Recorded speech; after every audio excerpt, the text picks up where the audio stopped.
Greetings, friends. That gaming author here, and it's been a couple weeks. We're all kind of dead inside. Schedules have changed, so we are doing D&D late. I work graveyard now, so that's fun. Anyway, welcome back to Chapter 4 of Legends of the Black Crystal. So, last time, it's been for... I should have watched the last video to recap, but you know what? Screw it. I'm not a good DM. Anyway, last time, you guys... From memory. Yeah. You guys made it to the city of Livia, which is the capital of Orolivia, the province in which the three of you had met. Two of you coming from the different provinces of Ashoric and Ishtorai. And as you came here to the city of Livia, you found it in ruins, and you gathered among people who were part of what was called the Inclusian Collaboration, a group of people who are preventing something. You haven't necessarily been given the specifics, but you've essentially been roped into it, and now essentially just have to uh, roll with it for the time being, unless you decide otherwise. But regardless, you guys are now traveling with a group. You met Serge Malocamp and Glenn Drudane, two members of the Crown's Guard who had been gathering survivors, along with them, Janice Walker. And you helped them gather all these survivors of this attack and began making your way north towards the outpost city of Hooded River, which is a border between Orlivia and Washorik. And as you guys have been traveling, you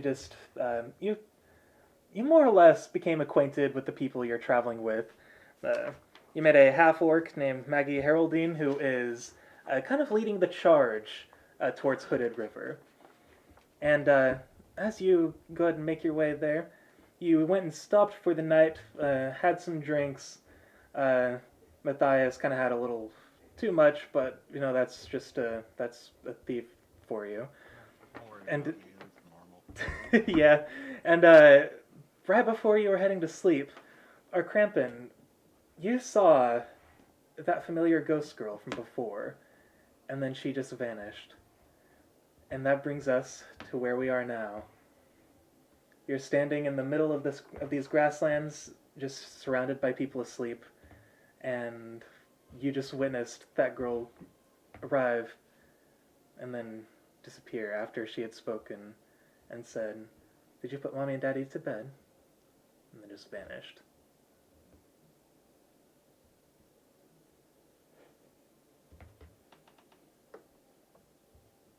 So wait, are what's going on? Oh, we're starting with you. So Yeah. So what am I supposed to do? Like, that's not my job. That's yours, man. What do you do? I don't. Just put yourself in our Krampin's shoes and just imagine yourself in this situation. Would a crazy old man react to a disappearing ghost girl? What? I was not prepared for that.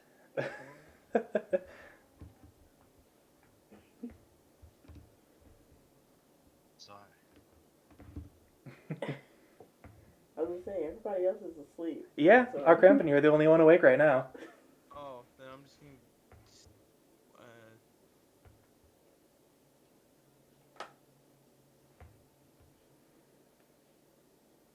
What are you gonna do?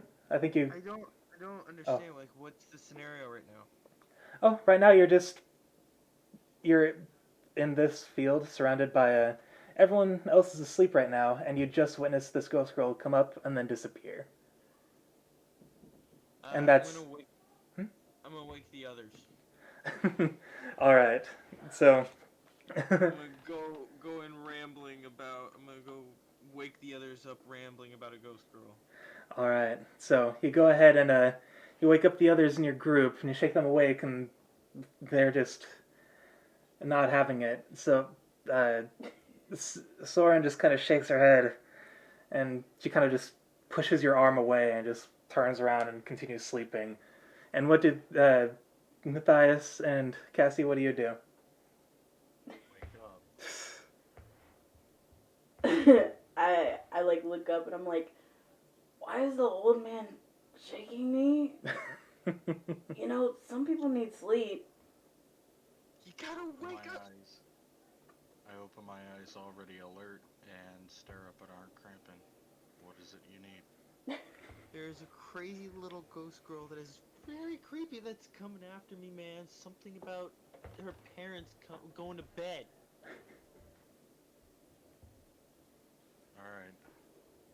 I get up and I walk next to Aunt Crampin. All right, and where are you two heading?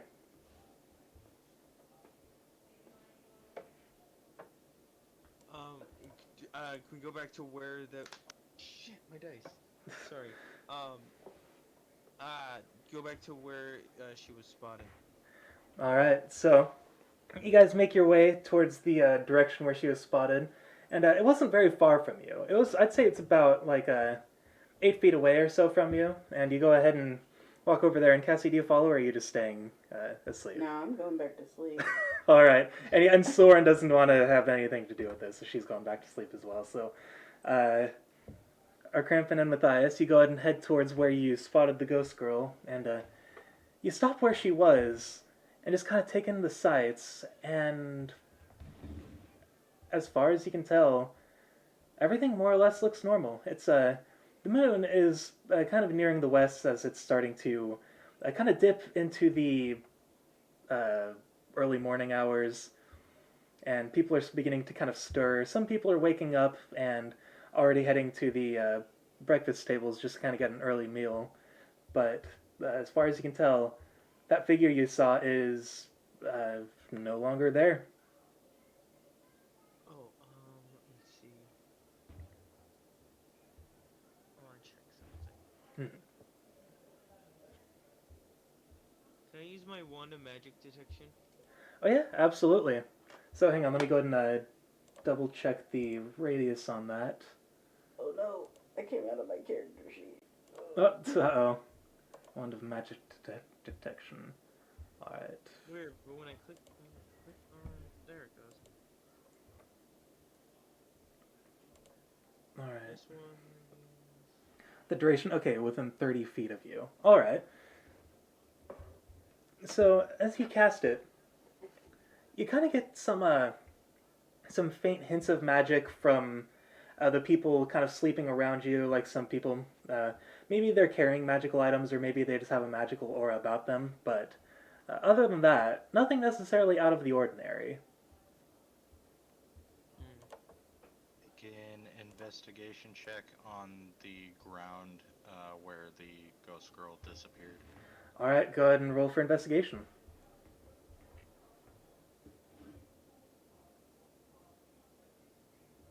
Oh, did you just say 8? No, I was making noises. Oh, okay. 17. Ooh, wow. Jeez, freaking rogues. So you look into the ground, and where she stood, you can't necessarily see any footprints or anything. So it doesn't appear that anything was physically standing there, but you do kind of get this. You feel this faint essence as you get close to it that it's almost like you can sense someone standing there, but whatever it is, it's not like the full presence of a person. It's more like that kind of odd feeling you get if, like, as if someone's watching you, but you don't, but like there's no one nearby. Interesting. Yeah. Yeah, that as far as you can tell, there is no physical indication that someone was standing there.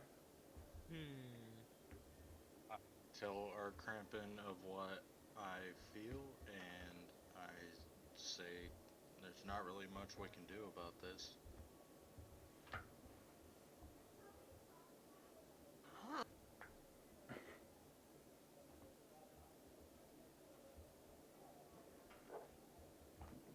I don't know about you, but I think we should leave it long alone. pause is like sort of on purpose, just like, Yeah. I wouldn't even know where to begin. I think we should leave it alone for now. Agreed. Let's head back to camp. Alright.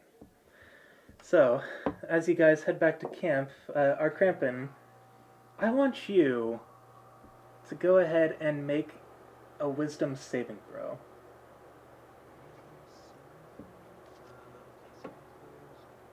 Sweet, I'm proficient in that. Yeah. Oh, yeah, and we still have the initiative, that +1 from that battle. No, you do not. So, because yeah, from that battle, that was actually a rolling with advantage, but that was just for that battle, so it doesn't add initiative. So you just roll a straight d20 and then add your wisdom save modifier, which would be +6. Okay. Mhm. Oh shit. 24. What in the world are you? So, I'm a warlock, baby. so as you're walking, you kind of get this. Magic. You get this kind of Magic. you get this kind of faint tingling at the back of your head, just for a brief moment, and like you catch a glimpse of that girl in your head, but then quickly your brain just goes cranberries, and the vision fades away, and nothing else happens What? as you as you head back to camp. I feel like that should be a 1. How is that helpful? Oh, one would be thinking of anything except No, it's That is an excellent point. Take back my statement. that is a very good point. All right. I don't think that it would either of those. You know what? I have cranberry juice. Well, not cranberry juice. I have cranberry pomegranate juice in my fridge right now. Of course. So take that.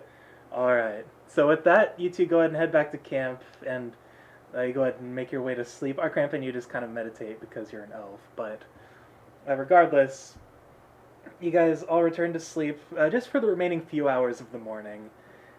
And with that, let me go ahead and change something real quick.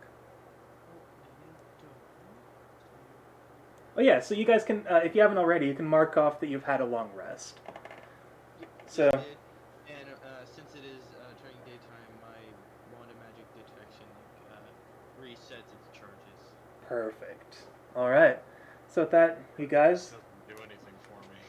True. Yeah. I mean, it does. Like, if you lost HP, it would help that at least. Well, yeah, but I haven't. Yeah. Oh yeah. I have my spells back, so. Guys, look, I still have some Allosaurus mucus. 2 Alice. Oh, yeah. Oh yeah, you guys salvaged. I did nothing of the sort. Mucus. I got them boogers. I got them dino boogers. And as Soren's waking up, she just kind of looks at you two and just shakes her head. I don't know what to do with you. And she just kind of walks off and heads toward to the table. So with that, morning has arrived, and looking over, you can see freaking Surge. He's walking, but Janice kind of has her arms wrapped around one of his legs, and he's just kind of dragging her along. And she's all, but I wanted the alcohol. And Surge is like, well, you don't need to be so stupid about it. And he just goes ahead and he looks up at the rest of you, and he goes, oh, good morning. I hope sleeping outside didn't bother you any. Partake in this alcohol she's talking about. And Janice jumps up and she's like, ooh, yes. All right, come on, we're heading to the table. And as she goes ahead and runs, Surge just kind of grabs her by the back of her collar and pulls her back. And he goes, she's on a bit of a program, shall we say. So, Breakfast. what? What about breakfast? Oh, freaking Maggie, she's serving that at the tables. If you would like to go ahead and head over to the tables. Yes. Surgeons say programs are for quitters. And Janice, like, she points at you and she's like, fuck yes, him, I like him. And she goes in and kind of yanks Surge's arm away and goes skipping towards the tables at the front where everyone's beginning to gather for just for some food and drink before heading back on the road. So you guys go ahead and follow the crowd. Yeah. Hell yeah. All right. So the rest of you go ahead and head on over, and like as you go and head forward, you can kind of see Soren's Raven is kind of parting the crowd. Everyone's just kind of weirded out by Like it. twisted back, so my arms are like moving weird. And Bob is still asleep in your staff. he does not want to wake up, but I'm finally just gonna take pity on him. I'm just gonna let him sleep like a little freaking dumbass. What? all right. So you go and just let him sleep, and Yeah, take things out of nowhere. That's the key to comedy. you head on over to the table, and you can see Maggie, Egil, and Cauldry are already kind of moving quickly to make sure breakfast is served for everyone. And Maggie looks up and she goes, "Oh, good morning. How'd y'all sleep?" I kind of like roll my neck a little bit, and I go, I've had better nights. And then Bob in his sleep just says, "So saith the princess," and he just continues snoring. And I don't sleep. I meditate. But it was fun. Point at Bob and say I slept like that.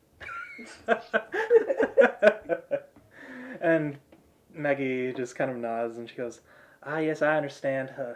Being on the road it can be kind of tough, but you know, you get used to it. And besides, once we get to Hood River, you'll all have plenty of sleeping space. So what'll be? We have pretty much anything y'all can think of."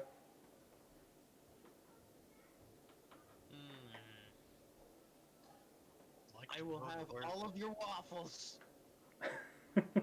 and then Egil walks up and he goes, "Sorry, we only have like 4 more."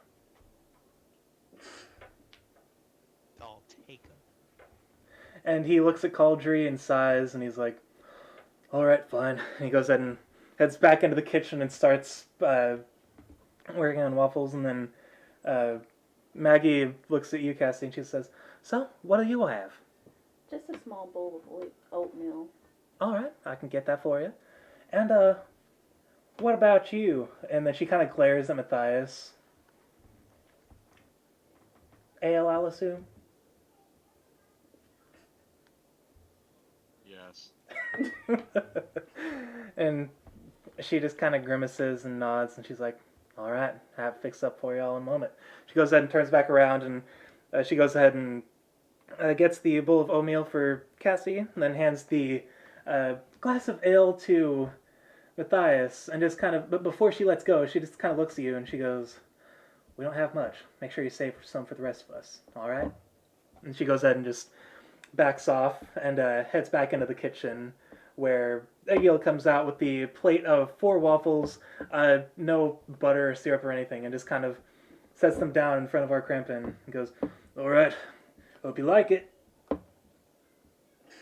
Oh boy. And I just dig in, like I pour syrup on it, just mounds, and I eat it without even using my hands. All right, and Bob is just silently judging you, and Cassie is Good. also silently judging.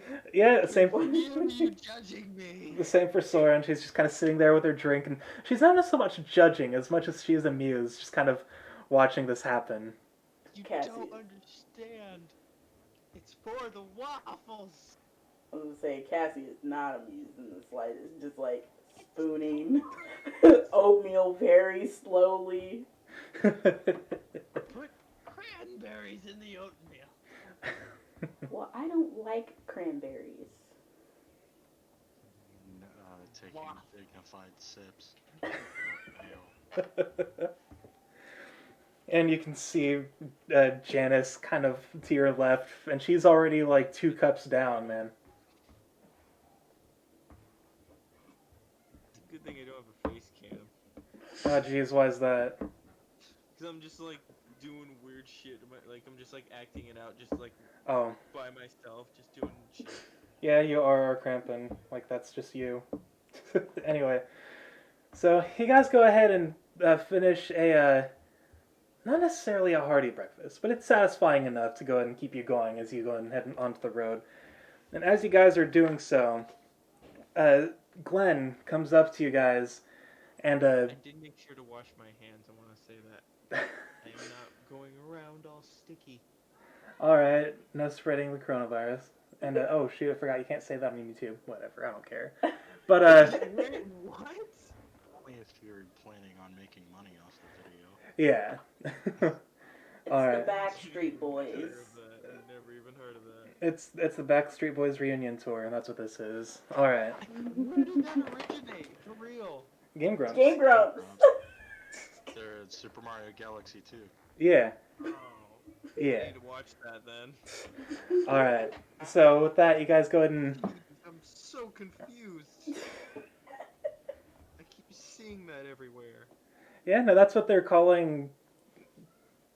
Quarantine lockdown. Yeah, And I don't understand why. because YouTube demonetizes you if you. Let's get back to this. Yeah. All right. Okay. That's a conversation for maybe the break. Yeah. All right. So you guys go ahead and as you're finishing your breakfast, Glenn walks up and he kind of has like a canteen of water and he looks at all of you and he goes, "We'll be heading out as soon as everyone's ready. I apologize for dragging you all into this. I understand if, things are a little crazy. I know you guys faced the people that did this to the townspeople of Livia, and we appreciate you for taking out one of them. But for the time being, we'll be on the road for probably just the rest of today, and then we'll be taking a boat across the river to get to the town. Does that sound good to the rest of you?" Well, Fine to me. All right. Please don't worry, Glenn. This is a lot more calm than my daily life. And Glenn just kind of laughs and he's like, "All right, understood. You said you came from the mountains of Olymp, or west of Olymp, correct?" In the land of endless snow. Yeah. He nods and he's like, "Been deployed up there before. It's not exactly a friendly place. So I congratulate you for making it this far and just living there." It's my home. And he nods and he's like, "All right, understood." And then he goes ahead and clasps his hands and he's like, "Well, just go ahead and head to your carriages, and as soon as you're all ready, we will begin the rest of our journey northward. All right?" And he goes ahead and kind of clasps Matthias on the shoulder and goes ahead and walks away. Another dignified sip. Oh wait, breakfast is over. Yeah, My bad. that was your breakfast. Yeah, you just brought it over. Yeah, I had ale for breakfast. yeah, the Okay. breakfast of champions. Why don't you know? It's Matthias. Alrighty then. All right. So with that being the case, do you guys go ahead and head back to your carriage? Yeah, I'm gonna gather all my stuff and put it on the thing. All right, sounds good. And then Soren goes ahead and follows you. She kind of lags a little behind, but she goes ahead and follows once you guys go ahead and set your dishes away, and Cauldry and Egil go ahead and take care of them. And you go ahead and head back to your carriages, and you gotta wait a little while. It takes about an hour for everyone else to go ahead and finish their breakfast and head back over. And then you have Serge and Janice join you on yours since they decided to go ahead and kind of stick with your group. You go ahead and gather your belongings. You gather the bedding that was set out for you the previous night and go ahead and carry that with you as you go ahead and begin to make the rest of your journey northward towards the city of Hooded River. And now, on the way, since it's still about 4 hours before you get to the river, is there anything any of you would like to do while you're just on this ride? No. All right. I'm gonna pray over my shield. Not quite. All right. Sounds good. And, That's it. hang on, let me go ahead and check something real quick for everyone. All right. All right. I just wanted to see something. It's like home, be okay. Yeah. It's like, what is home? Yeah. Home is nothing to D&D characters, that's what. So, Oh, just for a real quick question about kind of like a recap of where we are right now. mhm. Are we in the destroyed town? Oh no, you guys left the destroyed town quite a while ago. You're in the fields north of it heading towards Hooded River. Right. So if you, I posted the map in the general notes channel if you want to give gotta look for reference. Sure to get that later. Oh yeah. Sure to edit that in later. Okay, so what? Oh, We're okay, in okay. between I Livia see it. and Hooded River. Yeah. I get it. I get it. I get it. I understand. I understand. I get it. All right, cool. I'm gonna have like so many arrows pointing to where, like, what the fuck? Like, it's like, come on, Joe, you got it. Yep. Figure it out. Find the town. It's like it's right there. All right, and let's see. So, Matthias. So yeah, you're the one kind of controlling this cart since you're kind of deemed the official. Driver. Yeah, you're deemed the driver. So, go ahead and make a perception check as you're passing by. Oh, beautiful. Mm-hmm. Butaeus. Butaeus, Matthias. 10. All right. So, as you're going ahead and riding the cart, you're kind of a little distracted by. You're just kind of following the flow because you're surrounded by many other carts. So it's like there's really no way to get lost as long as you're just following this group. But as you're riding, you can kind of see a kind of a crumpled piece of paper over to your right as you're going ahead and riding. And it's just kind of sitting there. It's been kind of trampled by the other horses, but you can just kind of see it sitting there in the grass. With I a would 10? like to stop and retrieve it.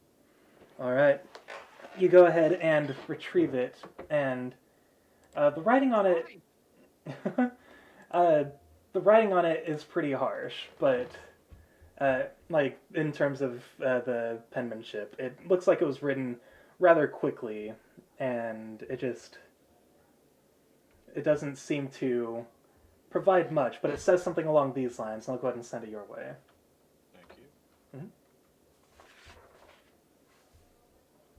Why are we stopped?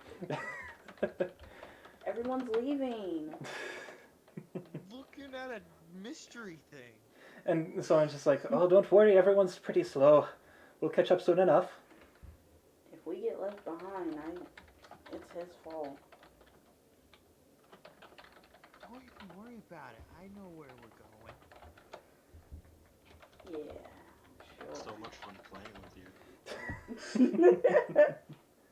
Don't worry about it. Don't worry about it. So much fun playing with you.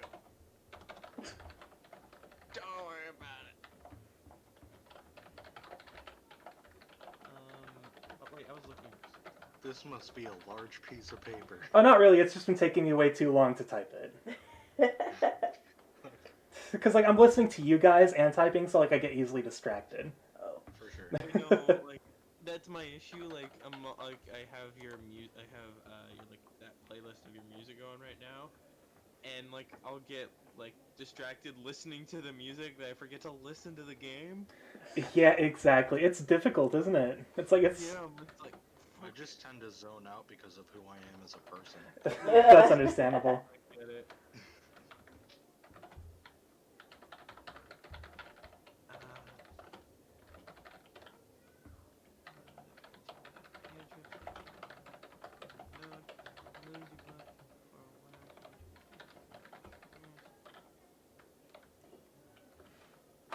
Hold on, wait.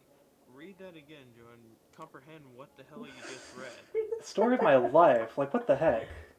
Like, I just read that, like, and halfway through I started comprehending what I was reading. I'm like, wait, I should probably read that first part again so I understand why I'm doing what that said.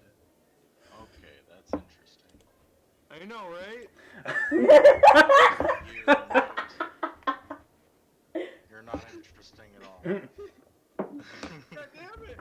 I've been spoiled! Fuck! Okay, hopefully we'll be able to circle back to Livia at some point during this campaign. Are you saying that out loud, or? I have a question. What is a grimoire? A a Grimoire. It's like a tome of like magic or like a kind of like a compendium or something. Aha. Okay. Thank you. Yeah, I Is it choose full of not to share persona? this information. All right, fair enough. So do you go ahead and get back on the cart and just continue following the crowd? Wait, did you? I What? do, but I also rip up the note in the process. What? This man just said, I choose not to share the information. Alright, I'm gonna. Alright. I got you. Yeah, this was probably the wrong person to find this note. I'm Oh, just saying. no. Aha. Okay. We Wait, shouldn't have had. Ooh. I may tell you both eventually, but I just haven't decided yet, so I'm choosing not to for now. All I right. have a question. Did I at least get a chance to see what he picked up? You just saw that it was a crumpled piece of paper, really. Dang. Okay. If only kind I of had want to the inquire truth. about that. I want to ask. Or actually, go ahead and Kramen, go ahead and roll a perception check at disadvantage. Disadvantage. Alright. Yeah. So 2 rolls, right? 2 Yeah. rolls, right? Yeah, 2 rolls and take the lower. If only I had, like, that I'm truth gonna spell. preemptively set myself up for a persuasion check because I know what you fuckers is gonna Okay, hold on. So, do I still get to add my my perks for it? Oh yeah, absolutely. So it's still going to be +6, but you just take the lower roll. +6. All right. Okay, the lowest was 12. All right. Yeah, you saw him grab the note, but like you couldn't actually see anything that was written on it. So you just saw Matthias pick up a note, read it, and just kind of raise an eyebrow, and then just tear it to pieces. Why do we let this man the cart?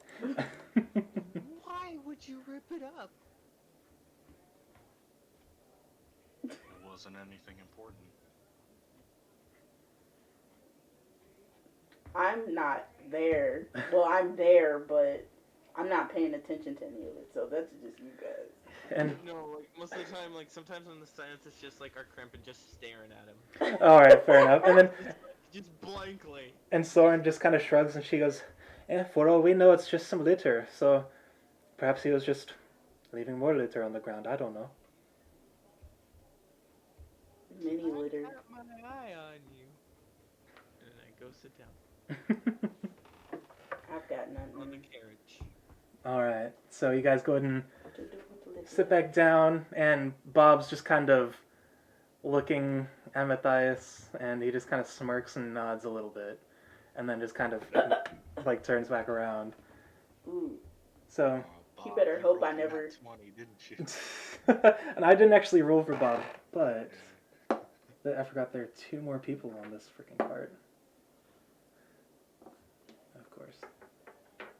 Ah, dang it! I drank all my my tea before the recording actually started.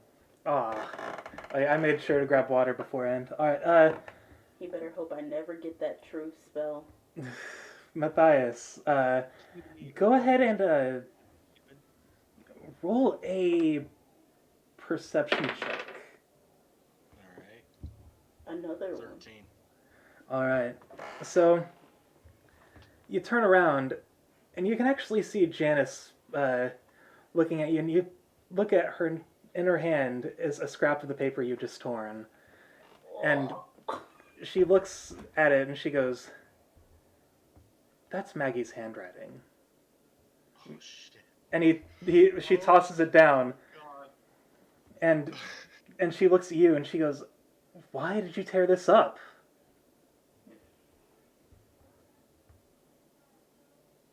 What excuse am I gonna make? Did you just say that out loud? That'd be great if you said that out loud. I would have loved that. That would have been amazing. Can I just stare at her and roll for intimidation? Yeah, go ahead and do it, but at disadvantage because she is not easily intimidated. I was gonna say she's a Okay, fucking no soldier. Alright. Stare just the death. 16. Yeah, you just stare at her and she stares back, and then she just kind of like raises her eyebrows like expectantly, like awaiting an answer.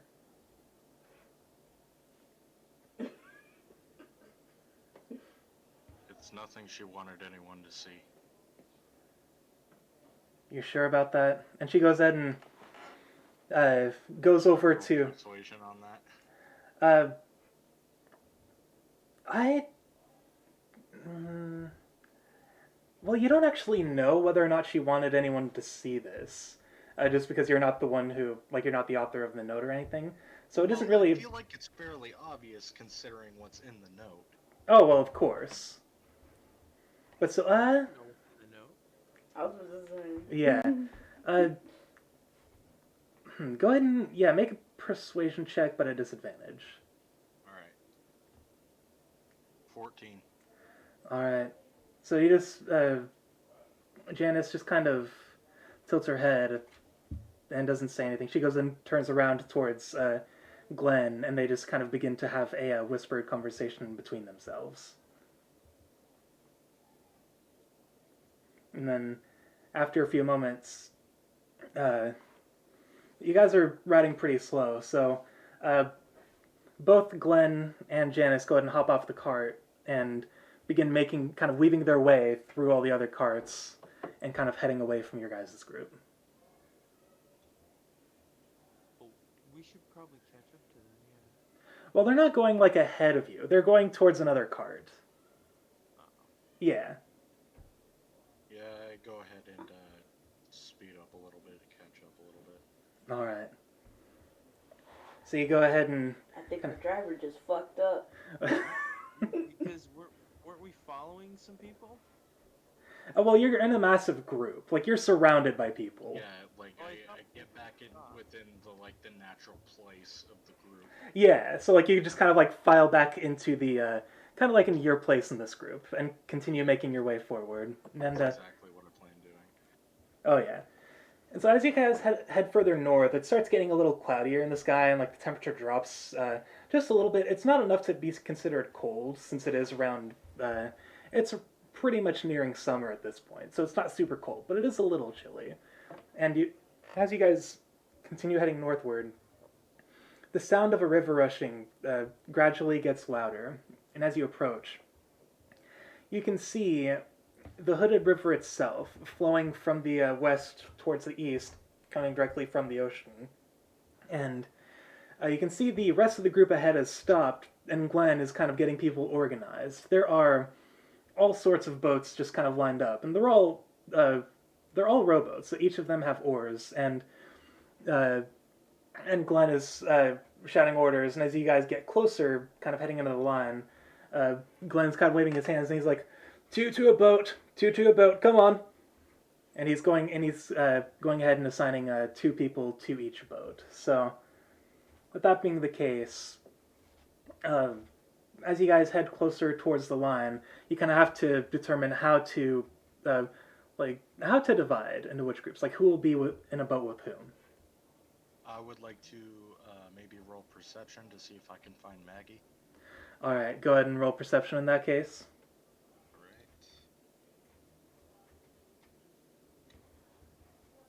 23. All right, easy enough. You are looking around the crowd, and you can see that she's kind of standing behind a lot of the people to your right, kind of with her arms crossed and just kind of making sure everyone gets assigned to a boat, and she's just kind of standing there. I would like to go over to her. All right, so you go ahead and head up to her, and as she sees you coming, she goes, "Oh, hey there, Matthias.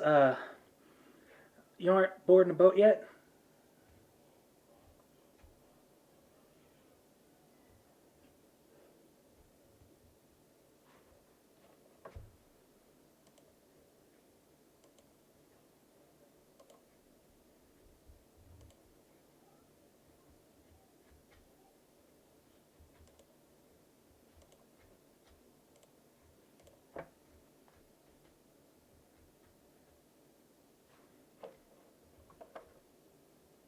Did something happen? Oh, I was just I don't know if I like think we kind of missed connection there. yeah. Yeah, my computer's being shoddy. I'd like to convince Maggie to be on a boat with me. All right, go ahead and roll persuasion. Yeah. All right. 25. Okay. It's like you're getting on the boat. She kind of raises an eyebrow and she's like, "You're an odd one, but all right, sure, come on." And she goes ahead and kind of guides you towards one of the open boats. Wonderful. All right. And with that being the case, I take off my my warlock robe and put it in my bag and then pull out a life preserver and then I just run on a boat.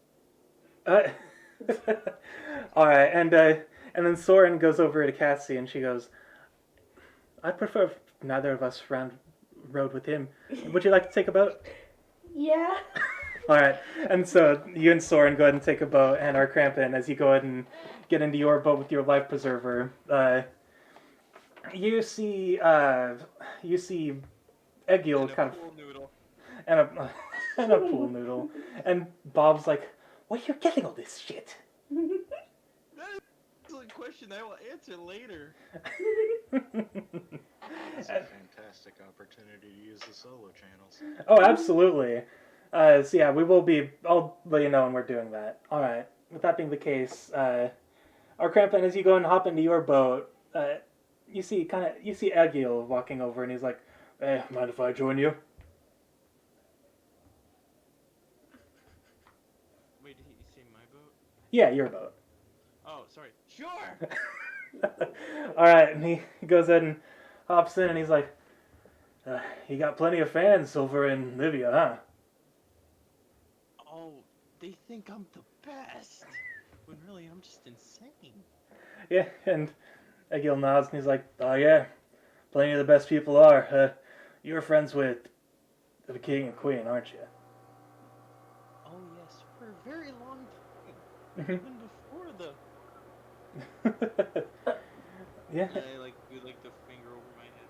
yeah, and he nods and he's like, "Yeah, I get you."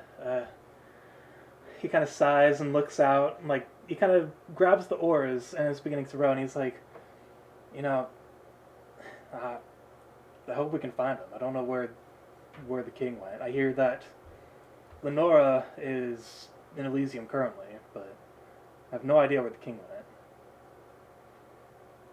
We should find him. And he nods and he's like your confidence. All right. And with that being the case, as everyone's beginning to row, Brennan and I are going to head into the Matthias solo channel, and you think you'd head out of the room for a little bit? Yeah. All right. Cause that's a thing. Yeah. Yeah, our first one of these. All right. Ready.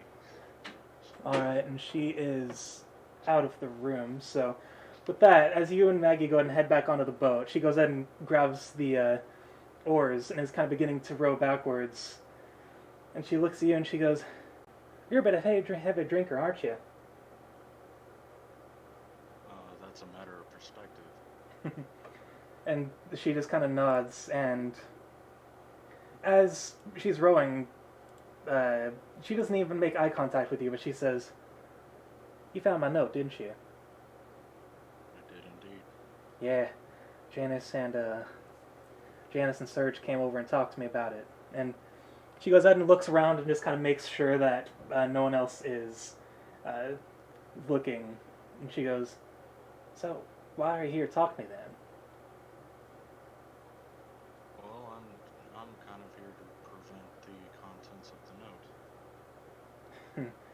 She nods and she's like, "Yeah, I'd like to see you try." And she shakes her head and she's like, "My husband, he lost him in that explosion, and I don't know. I dedicated all the energy I had to making sure all y'all made it to the Hood River safely, but I don't know. Once we get there, I don't know. I guess I don't have anything left." Well, I'm very sorry to hear that. However, if you take a look at me, I've been alone my whole life. I've never really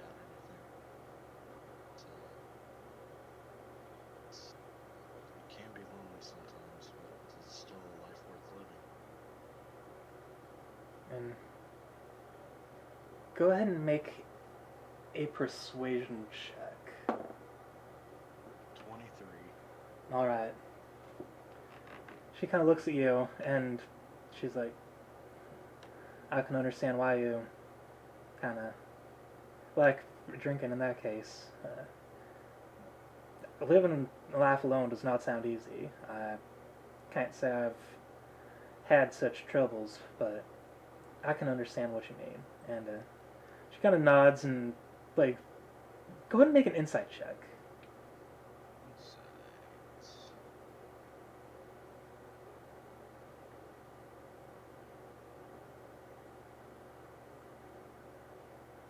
9. Alright, so, kind of giving a look at her, you can't really see, like, much expression on her face, but, like, her eyes are just kind of watering a bit, and she kind of nods, and she says, well, maybe you did prevent it after all. And she kind of looks up at you, and she goes, well, I hope you take your own words to heart, alright? Living a life alone is unfortunate, but, hey, look around. She kind of gestures towards the rest of the people, and she's like, not quite alone now, aren't you? Not quite, and in the same perspective, neither are you. And she kind of laughs a little bit, and she's like, yeah, you're totally right. And she kind of looks behind her as she's rowing, and you guys are kind of getting closer to shore, and she goes, all right. She kind of takes in a deep breath, and she goes, well, I guess it is worth it after all. And she kind of nods, and she goes, well, I will, I'll be seeing you. Plus, you might not want someone like me to find your belongings. And she kind of smiles and she goes, yeah, Janice got rather suspicious once she saw you tear up that note. I figured one of your occupation might want a little bit of what I was hiding. Not gonna lie, it was intriguing. And she's like, alright, I understand. Well, who knows? If we ever get back to Livia, might give some to you. A lot of it is stuff I don't really use anymore, so, one person's trash is another's treasure. That's what they always say. I guess so. And hey, even if you don't have anything in Hooded River, we might still need you. She kind of nods and she goes, yeah, we'll have to see. Been a caregiver to these people for this long. Guess there's no reason to give up now. And with that, alright, and with that, we can go ahead and head back into the main party, and I'll go ahead and get Wonderful. Kayla back in here. Alright, Oh, thank one moment. Alright, you can come back in. I'm here. Wait, I'm coming here. at a weird time. I was explaining how the perfect person to play Hercules in a live-action movie was Peter Dinklage. You're not wrong. Yes! Thank you! Thank you! What are you talking about? Peter Dinklage as Hercules. in a live-action movie. I would love that. Yes! Dude, I love Peter Dinklage in general. Yes! too. Exactly. So I if anyone in Hollywood makes it, I said it first. Yes. That is amazing. I would pay so much money to see that. I couldn't agree more. Alright. Why do I feel like not knowing who that is offhand shows my age? You'd probably know him if you saw him, but he's in a lot. Alright, so with that, let's go ahead and circle back to where we are now. So you guys have been rowing for about 5 minutes. It isn't a really wide area between the shores of Orlivia and the shore of Washorik. So you guys go ahead and finish and make your way back to the shore, where up ahead you can kind of see somewhat large hills surrounding this little outpost village. There are various buildings kind of scattered about. A lot of them look somewhat kind of old and run down, a lot of them much newer. And for the first time since being in Orlivia, or pretty much for the first time for most of you, you can see train tracks kind of running northward. And as you guys go ahead and get out, you can see Glenn kind of guiding everyone towards the various buildings where there are a number of people outside the buildings kind of guiding them in. You can see that these are kind of where everybody's staying. And as all of you go ahead and get off your boats, Egil goes ahead and hurries the hell away from our Crampon as quickly as possible and goes ahead and meets up with Cauldry as they go ahead and help the rest of the people into the various sleeping quarters. Glenn, what? And I make my make my clothes swap again, like back to robe. All right, cool. So you guys go ahead and get on the shore, and as you do, Glenn walks over to you and he goes, "All right, looks like we're here. This is familiar territory to you, at least." And he goes ahead and points to Matthias. "Have you ever been this far south?" This far south? Maybe a couple times, but I'm not familiar with the area. And he's like, "All right, understandable. Well, this is the outpost city of Hooded River, although it could barely be called a city. But regardless, it is where we will be resting, and where we will begin our mission as the Inclusian Collaboration. Follow me, if you wouldn't mind. We have a place to meet at." And he goes ahead and heads towards one of the kind of toward the older buildings. That's looks like it's made out of kind of wood slabs, and but it's got like iron reinforcing it. It looks somewhat stable, and you can kind of see a sign outside of it, written in. Do any of you know Elvish? Oh well. Oh yeah, you are an elf. All right. I was gonna say, Yeah, I think all of us. Sorry, I don't review your character sheets as much as I should. Regardless. I'm All a right. half. Yeah, I even have a rune thing I can that's why like a certain rune that I wanted to use, I didn't know he tore it up at first. That's why I was inquiring about him ripping up the nose. Oh, I gotcha. All right. Oh, and you can also speak Minotaur. I forgot about that. I gotta keep that in mind. I sing in Minotaur. Remember? Yeah. We do like a parody of like I think an NSYNC song, but in Minotaur where I just go. Argh! Yes. Wow. Literally all of you but Soren knows Elvish. I know quite a bit of languages. You do. I don't know what. Including one that nobody else knows. Freaking rogues, man. What the heck? All right. So. I know common. Oh yeah. Well, common is like English. So. Oh right. No. I was looking at something else. Okay. I was looking at something else while reading that, and it threw me off. I gotcha. Story. All right. See, I just wanted to make sure. So. Crazy ramblings. So all of you but Soren can see this sign kind of hanging up, kind of dangling by one chain. It looked like it used to be hanging by two chains, but the second one kind of snapped, and now it's just kind of dangling there, just kind of swinging loosely. In Elvish, it says the Wisp's Will Tavern, and as everyone that you've kind of been meeting with is gathering inside, Egil, Cauldry, and Ben included. Glenn goes ahead and gestures for you to follow.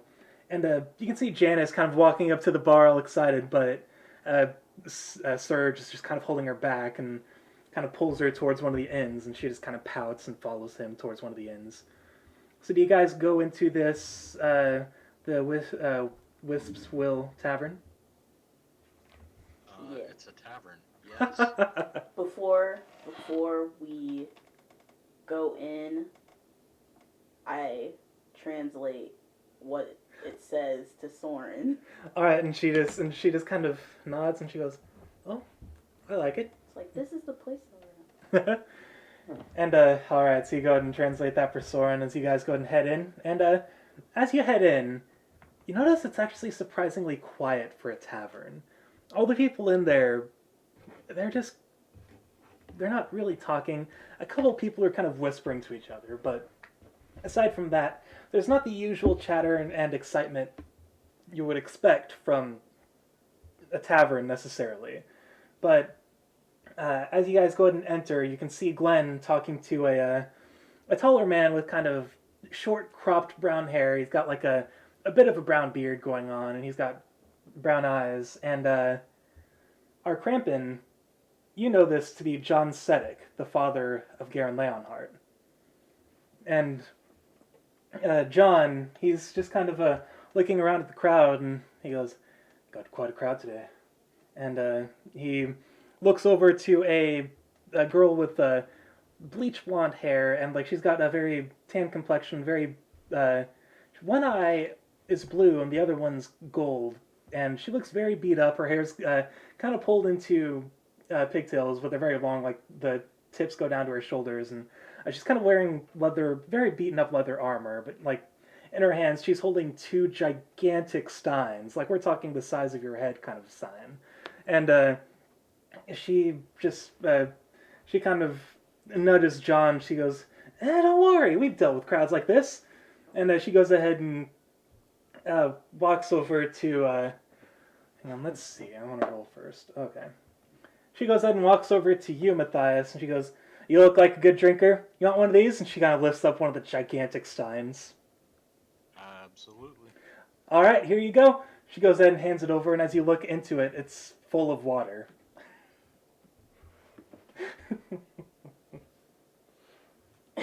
Hydrate yourself. And You know what? I get mad for a moment, shrug it off, and start drinking the water. all right, good. And then, like, kind of out of the corner of your eye, you can see Cauldry and Maggie just kind of smiling and nodding, like it's about time. Wait, let me rephrase that. I go through all of the stages of life into All right, and this blonde-haired girl, she goes, yeah, sorry, we exhausted the last of what we had, kind of just getting everyone here, so just water for now, but hey, hydrate or dihydrate, right?" And she just kind of laughs and goes ahead and goes back behind the counter. And I guess so. with that, the taller man, John, walks over to the rest of you and goes, "I hear you are the ones that Holly picked out to join our little crew here. Is that correct?" Oh yes. And Sora nods, and she goes, "Something like that, yes. We hardly know what's going on, though." And John just shrugs and nods, and he's like, "Yeah, Holly doesn't explain things very well, but we're hoping to get all that cleared up soon."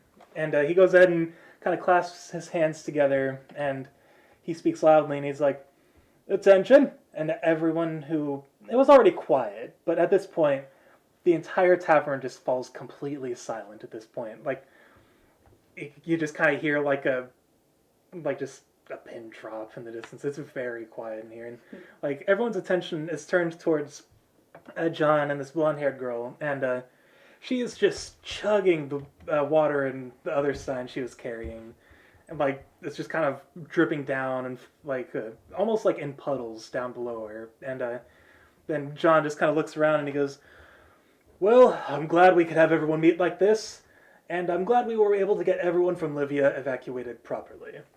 And now we all know that the king and queen is missing, and that is what we are here for." And he goes ahead and sits down, and he gestures towards the blonde-haired girl, and he goes, "Sabrina, would you like to take it?" And she goes, "Oh yeah, sure." And she goes ahead and slams down her stein, and like some water splashes out, and she looks around, she goes, "All right, plebes, so here's how it's going today. We have 2 missions today, and we will be splitting up into groups." And she looks at the 4 of you, and she goes, "But you 4 will be staying in one group regardless of what you choose to do." And you can kind of see her golden eye kind of flash a little bit. But she goes ahead and looks back at the rest of the group, and she goes, "So we've got 2 people missing.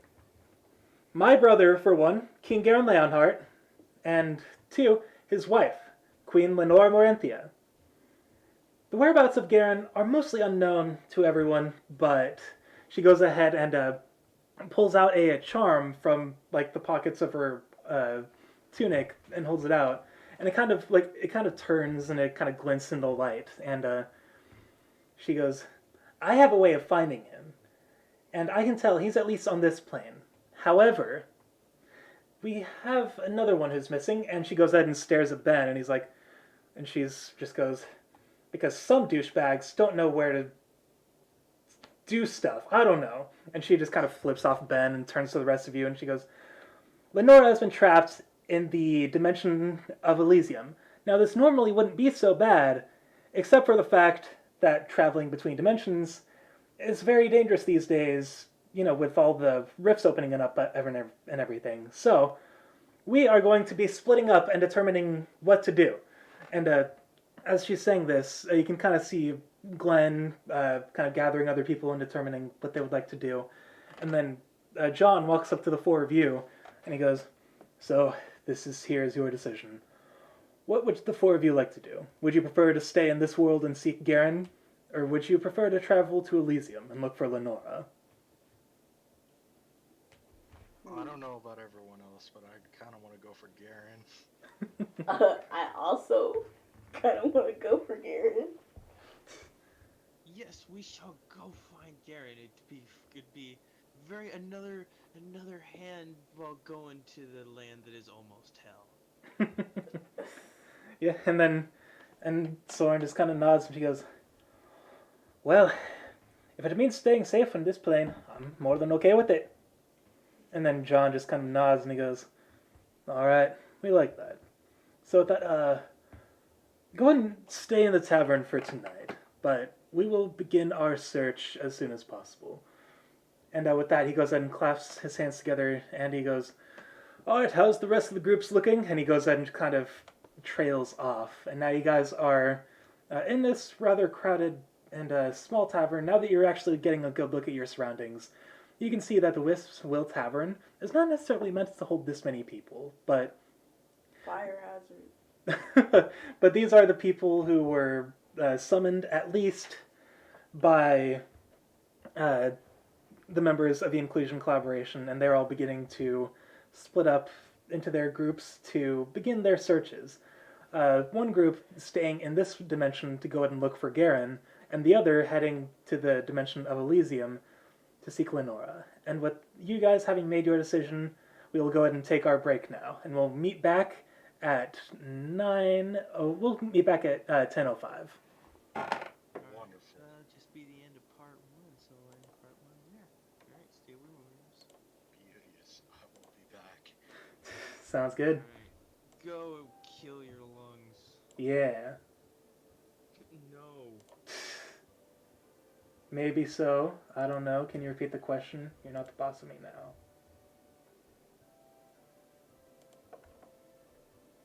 What was the statement? Oh, I was. Am I No, too? Am I too know. old? Okay, good. No, I'm just playing along. Good. Okay. Being a smartass. Wait. Dude, the U2's figures that I ordered in freaking January finally arrived. Nice. Like cartoons, like one of the YouTubers that it's based off. It's so small compared to Delirious and Critical. Like it's ridiculous. Huh? Like I have them like in height. Like it goes Delirious, Critical, and cartoons, which is weird because cartoons is known for being small. That's why I thought Delirious was taller. I thought they were gonna make Delirious and cartoons the same height. No, a little demon kid with a little soda. Of course, the soda. It's always with the soda.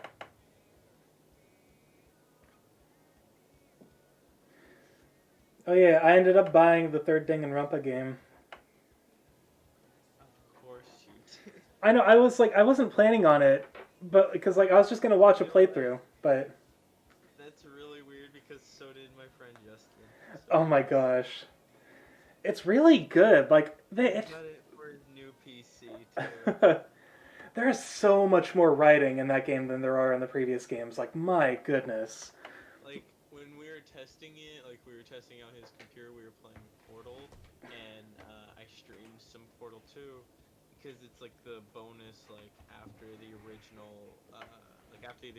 credits roll, like another an optional area like opens up that you can do, and I stream that, and I'm gonna like edit the streams because there was like plenty of parts that was like just funny, so I'm just gonna have like the funny moments thing Oh, like okay, that, so all right, cool. So like a that makes sense. like a funtage, Yeah.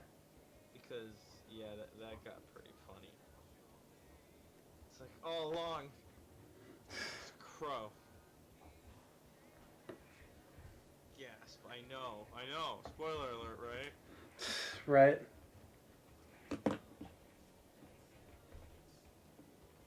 was so freaking weird. I love it. Mhm. Ooh, I feel like Same goes with watching Avatar. Like sometimes I'll watch it and they'll like explain it, just go, "Why question?" And they're like, "Okay." I'm like, "Okay, sure, why not?"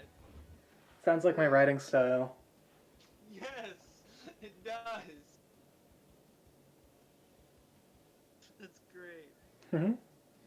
You're unmatched with a fantastic piece of American or not American. Sorry, no, ignore that. Of agreement of something that is upon everybody. Yes. I get what you're trying to say at least. So you're making some Everyone semblance of agrees sense. upon its greatness. It's the most agreed upon thing in the world. Mhm. So the fact that it reminds us of your writing should be a compliment. Boom! Fair enough. I'm about to post something really cursed, by the way. Oh god. No. I refuse. No shit posts.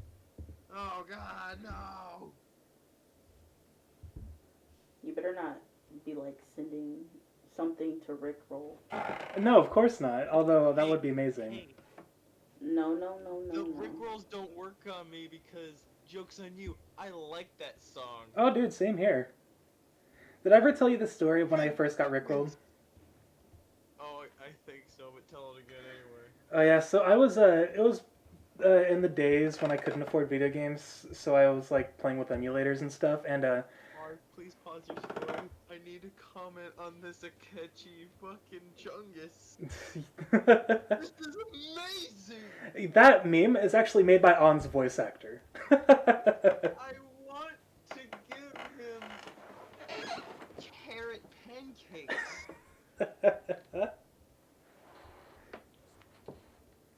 Anyway, continue your story. Oh yeah, so oh, for some reason it's not loading on my end, but whatever. So Also not loading on my end either. So, like, I was looking around for ROMs, and I was really into the game Earthbound at the time. And so, like, I had the regular ROM, but then I heard that there were, like, ROM hacks and stuff, and I wanted to give those a try. And I found one ROM hack that I can't remember what it had. I think it had, like, features to make the game more convenient or something. Like, you can use powers outside of battle or whatever. But, I pull up the game, and it's literally just a compressed version of that video. And I'm just like, I'm sorry. I kinda zoned out. Oh. What? So I got this ROM hack of the game Earthbound, and I went to go ahead and Right, try it. ROM hack, Earthbound. And when I booted it up, it was just a compressed version of that video. And it was back, like, I didn't know what Rickrolling was at the time. So I was like, is this like some sort of... Oh my gosh. Like, I was like, is this some sort of intro to the ROM or something? Because, like, I knew the song and everything, but, like, the music video was super pixelated, so it could, like, fit on a Super Nintendo thing. And... Yeah. And I watched it to the end. And I was like, well, alright. And then it wasn't until, like, years later that I learned what that was. Where did it go? Where did what go? It's an excellent question. You are literally R. Crampin in real life.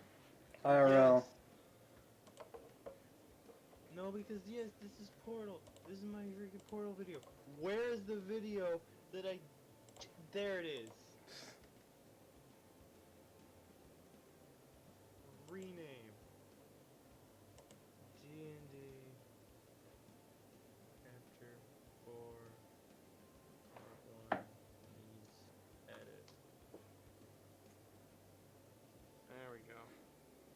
add that to the many list of many growing videos that I will eventually need to sit down and edit and upload to my channel.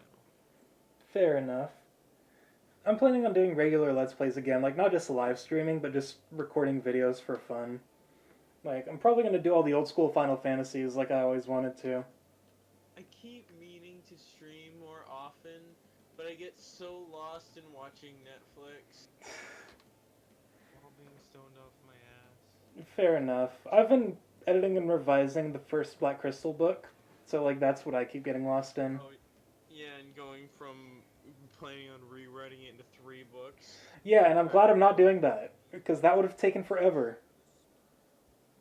Yeah, I wasn't too sure about that. I'm Like, what I had written was really good, but like it was going to take forever to get those done. It had potential, but I worried, I'm like, that's asking a lot, really. Yeah, and I was like, you know what? I already have... You can overdo it a bit. Oh, I'm absolutely. not saying you can, but it is possible to. Oh, of course. But it's like, I don't know. All the information I already need is in the book, and I'm just changing things according to the canon. Like, I'm actually adding an entire new chapter that wasn't there to kind of explain Garen and Xander's relationship growing in a more realistic way. And it's also going to give more time in the spotlight to Lucius and Rin. Nice. Yeah, might as well give development to the characters that definitely needed it. Yeah, I like Rin. Rin's one of my favorites. Oh yeah, and I'm finally making her more of an important character this time around. Or well, she was already important, but like I guess I mean I'm giving her more time in the book, so that way it's like she's not just in a few chapters. Well, she was important in Elysium. Oh, absolutely, and kind of at the end of the Essence. Gotta say, that's true. One of my favorite books. Just saying. Wait, what? Like, no, I'm just saying, like, since I'm still streaming, like, Oh, you're okay. Elysium is, like, one of the best books I've read.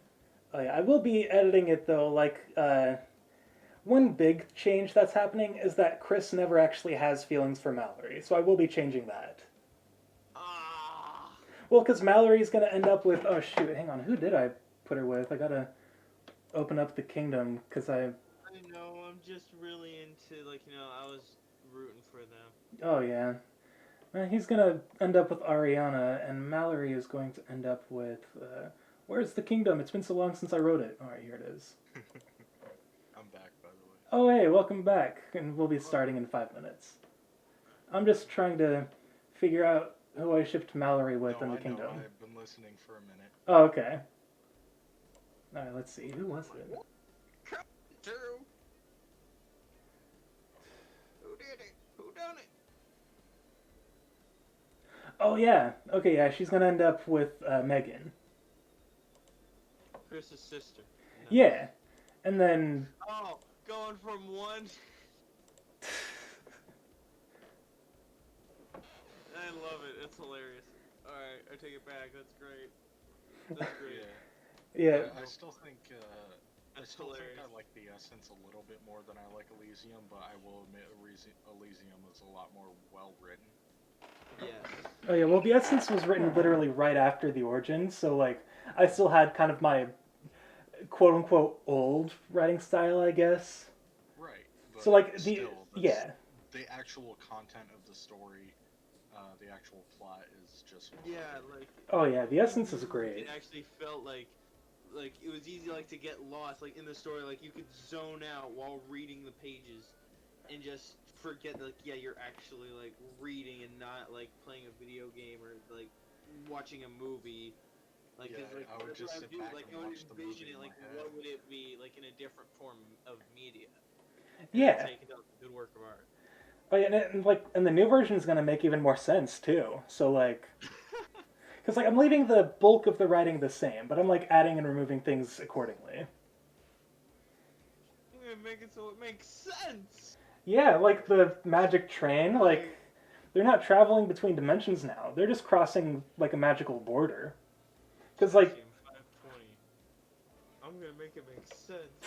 Look, like if you look at that map of Unistalon, like it doesn't show it. His ideas on 420. He makes it on 520. Yeah, you know it. So, I'm honestly really excited to edit the kingdom when it's like done. oh yeah, actually, would you like to edit the revised version of the origin once that's done? Absolutely. All right, cool. I'll go ahead and send the doc over to you once it's done. I'm I'm rewriting chapter I think 29, which was like the really short chapter between Garen and Xander, like right after their mission. Yeah. And I'm making chapter 29 the actual mission. So like, even if you just have it so that they talk for like an hour before they escape the dungeon, like oh, the mission it'll work better. the mission itself is actually totally different. They're going to the same place, but their enemy now is far more formidable. Because like they have Lucius and Rin traveling with them. Because like they're like, oh yeah, we got an update saying these guys are not people you should be fighting, just the two of you. Yeah. So because I wanted to give Rin more time in the spotlight. Yeah, definitely. Also, if you look at the map of Washorik, like I was explaining, Oswald and Akura actually do exist in this world. They're no longer going to be split between dimensions.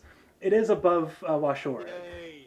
No, does that mean no more magic fucking train? Yeah. No, So the magic train is the best. So I guess it will count as Magic Train because like it carries you over the magical border between Washorik and Nakura. Pause your story right quick. Hold on.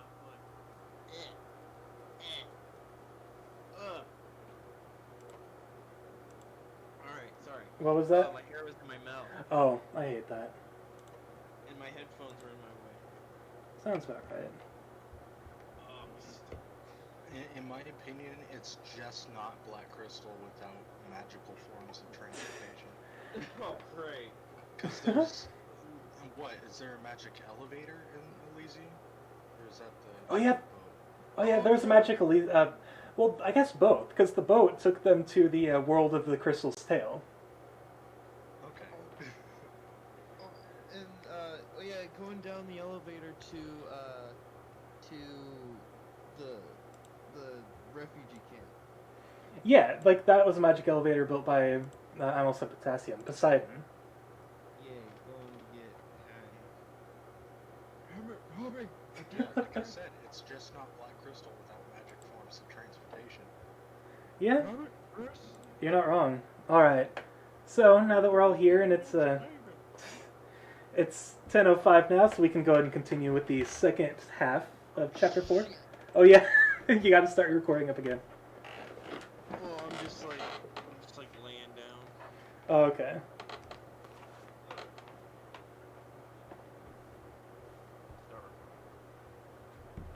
Start recording. Start recording. Let's start recording. Where goes to part 2 to fucking Dungeons and Dragons chapter 4. All right. So, as we go ahead and come back in, you guys have been spending more or less the late afternoon into the early evening in the Wisp's Will Tavern, just kind of getting acquainted with the new people you've met. John Sedek, who's the father of King Garen, and Sabrina Leonhardt, who is his long-lost sister that is not so lost anymore. But regardless, you guys have just been kind of hanging out and enjoying the night. And while you're waiting for the evening to turn to night, is there anything any of you would like to do? Nope. Not really. Yeah. I have to check a book. All right.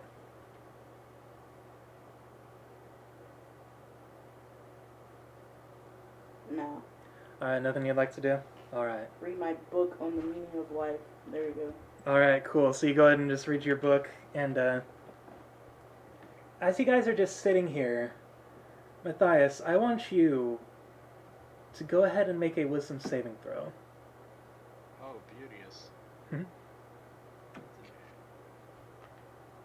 18. All right. So as you're just kind of sitting there drinking your not alcohol, Not out. like anything other than alcohol is not alcohol. There's no name to these drinks. They're just not alcohol. But Yeah. so you're just kind of sitting there with the cup when your body just kind of seizes for a moment. Like you get that pins and needles feeling, like as if your arm had like fallen asleep or something, but it's like all over your body, and your fingers kind of go limp, and the stein falls out and clatters to the ground. The rest of you hear this really loud, but Matthias, you don't actually hear anything. The sound around you kind of begins to twist and distort a little bit until it's almost like listening to a slowed down record. And the world around you kind of begins to freeze. And behind the bar, you can see two men in black suits just kind of looking at you. And the one you recognize as Azael just kind of stares at you with cold, lifeless eyes. And the one beside him just kind of smiles and goes, "Well, we're expecting great things from you." He snaps his fingers, the world vanishes, and is just completely pitch black. Matthias, you are now at 0 hit points and are unconscious. Whoa. What? 0 hit points. 0 hit points. You are unconscious. I am unconscious or I'm dead? Oh, unconscious. So the way death works in D&D is that if you're unconscious, every turn will have you make a death saving throw in which you have to roll a d20, and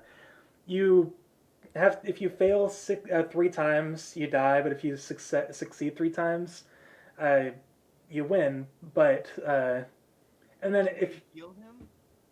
well, right now I'll get to where we're going soon. Don't worry. So Okay. So on my character sheet, I did the. oh yeah, just down to 0 hit points, and so you have just collapsed on the ground, and the rest of you kind of hear this happen. To Matthias, what felt like a few moments was instantaneous for the rest of you.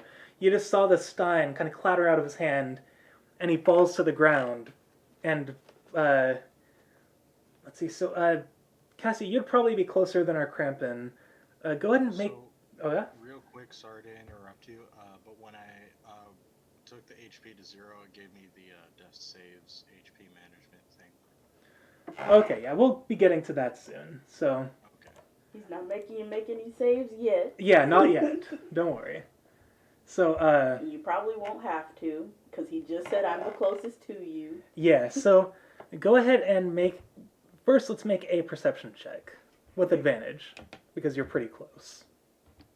I think. Oh my gosh, I wasn't ready. It's my first roll of the session. I'm like, what? Okay. Oh, something in my eye. 17. Alright, so going ahead and looking closely at Matthias, his eyes are wide open, but there's no color in them, and what looks to be blood is coming out of his eyes, but it's black. There's no, actual blood coming out of him. So with that... Oh, no. Not this again. So what do you do? Again.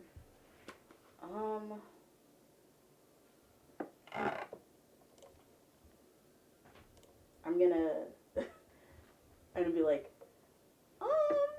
okay, that doesn't look good, and I'm gonna just, he's on the ground right now, right? Yeah, he's on the ground. I get on my knees, just in front of, next to him, and then I put one hand on his shoulder, and I'm gonna cast Spare the Dying on Alright. him.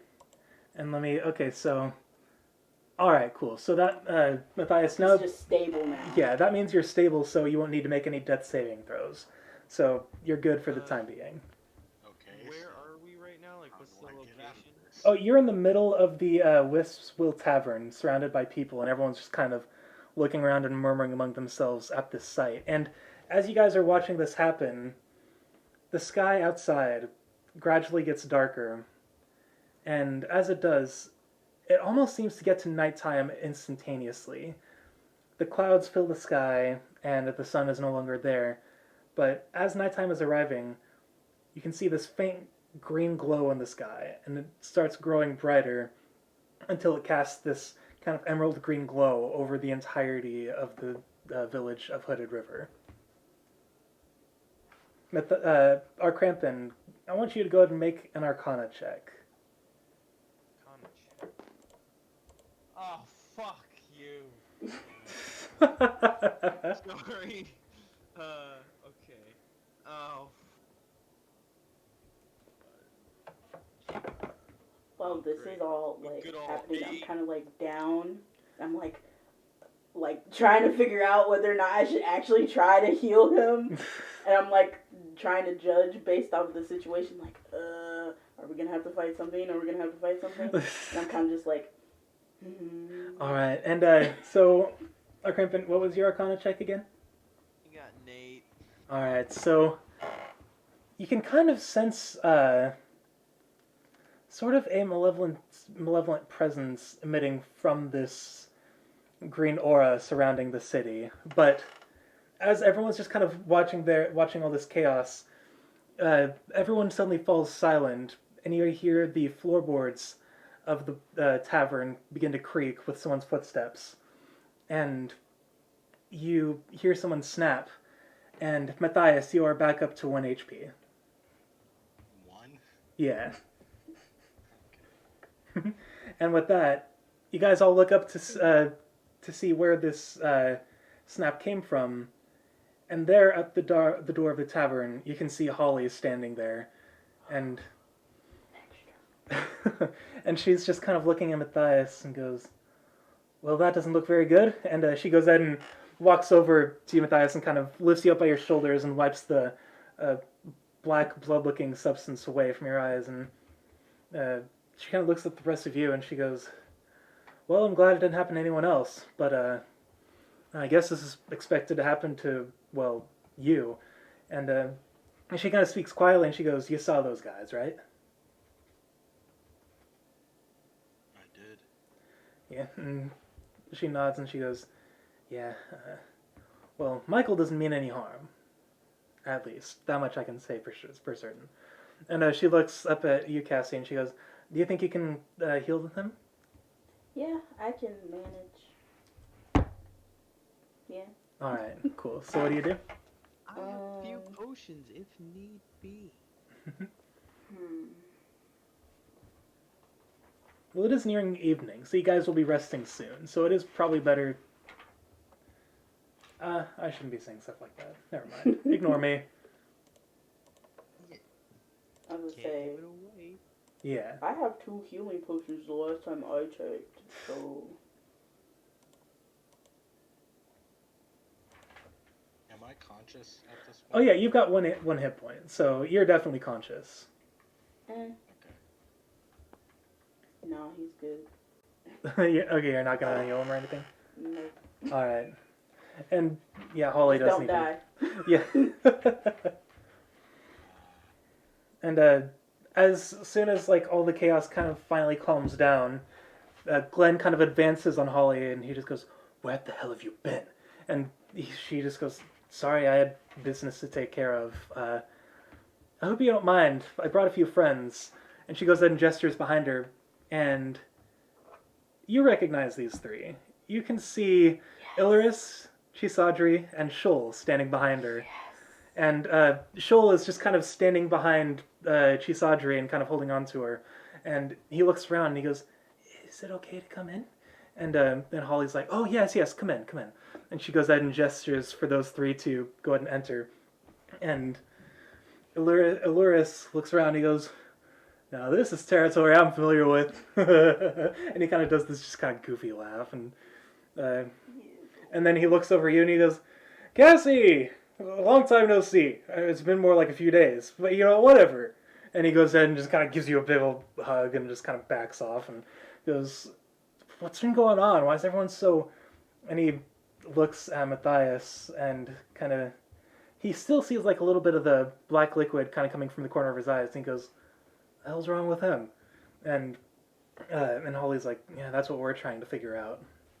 And she stands up and she goes... these here are my friends, as well as friends of Cassie. The tall one here is Aloris. The short lady is Chisadri. And this little kid here. And the rest of you, you can see the man Aloris is a human male. The woman she gestures towards is a. I gotta refer to my notes, make sure I'm right. I'm pretty sure she was a halfling. I'm pretty sure she was. Yeah, I gotta make sure though. It's been a while since we saw her. And then Shoals, a dragon. I love Shoal. 10 out of 10, second best NPC. Yeah. Only a second to Mel. Alright, let's see. The best one is no longer with us. Alright, yeah. So yeah, it was, Chisadri was, she's kind of like a halfling woman with her hair kind of braided back, kind of like almost like her hair is almost braided in almost like a circlet around her hair, and like the rest of it is kind of draped down over her back. And behind her is this young dragonborn boy who's kind of looking up at everyone like he is definitely he's about a head shorter than Chisadri, who's already pretty short as is. But he's kind of looking around at everyone, and like his eyes just kind of wide, and he's kind of overwhelmed just by everything. And Chisadri's just kind of patting him on the back and just kind of whispering that everything's gonna be okay. And Holly turns to the rest of you, and she goes, I had to get these people away. They were camping outside of the village of Oraltros, but, well, and then Shoal kind of speaks up, and his voice is kind of quiet, but it's quiet in the tavern, so everyone's able to hear him, and he goes, we saw bad men from Ishtorai coming. And you kind of hear Soren stiffen. She goes, correct me if I'm wrong, but do you mean the men in the cloaks? And Shoal shakes his head, and he goes, no, not them. The soldiers carrying spears and guns and other things. And Chisadri looks at the rest of you, and she goes, yeah, if it wasn't for Holly, we would have been stuck there. We think they're probably invading, just like Yorjin did. And everyone just kind of falls silent, and like you can kind of hear people murmuring among each other. And Glenn is... Oh, yeah? I look up and muster out the words, what color coats are they wearing? And then Shoal is like, they weren't wearing any cloaks necessarily, but they were wearing like these red, what do you call them? And he looks up at Chisadri, and she goes, shawls. They were wearing red shawls, and they were definitely of the Ishtoran military garb.